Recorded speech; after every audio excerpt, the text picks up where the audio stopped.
नमस्कार मित्रों। Dictation start.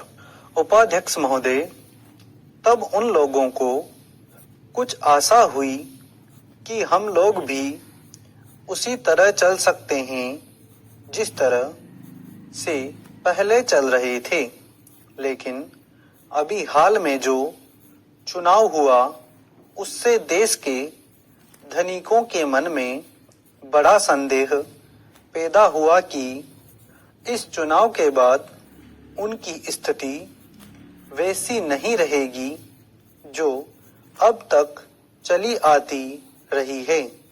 गरीबों और अमीरों के बीच में अब तक जो बहुत बड़ा अंतर चला आ रहा था, उसको अब तेजी से दूर करने का प्रयत्न किया जाएगा। श्रीमान, मैं आपका बहुत ही आभारी हूं जो आपने सदन में चालू वर्ष के बजट पर अपने विचार प्रकट करने का अवसर दिया है। मैं इस बजट का समर्थन करना चाहता हूं।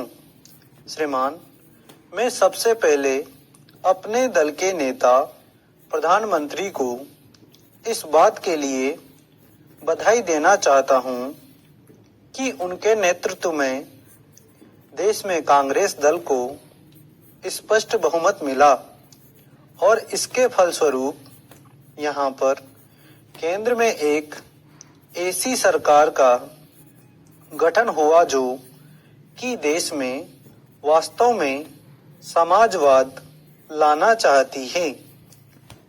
मैं वित्त मंत्री जी को इस बात के लिए बधाई देना चाहता हूं कि लोकसभा के मध्यावधि चुनाव में जनता द्वारा कांग्रेस दल को जो आदेश दिया गया था उन्हें स्मरण है और वह तन मन धन से उसका पालन करना चाहते हैं। वह आदेश था देश में सामाजिक और आर्थिक विषमता दूर करने का, देश से गरीबी, बेकारी और बेरोजगारी को हटाने का और देश के जो पिछड़े हुए हिस्से हैं उनका पूरा विकास करने का।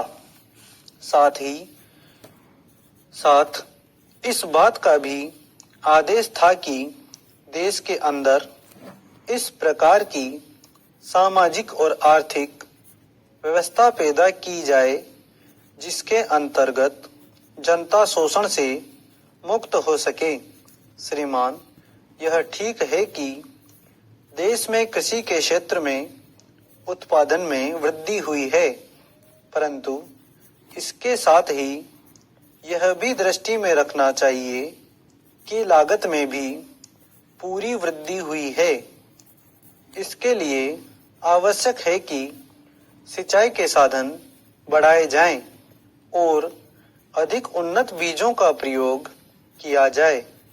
आज कृषकों को कृषि के यंत्र मिलने में बहुत कठिनाई हो रही है। जैसे छोटे छोटे ट्रैक्टरों का देश में बड़ा अभाव है। उनके बनाने के लिए शीघ्र नए कारखाने खोले जाएं, जिससे कृषकों को जल्द से जल्द ट्रैक्टर मिल सके।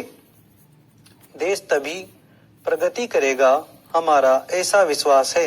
स्टॉप। धन्यवाद।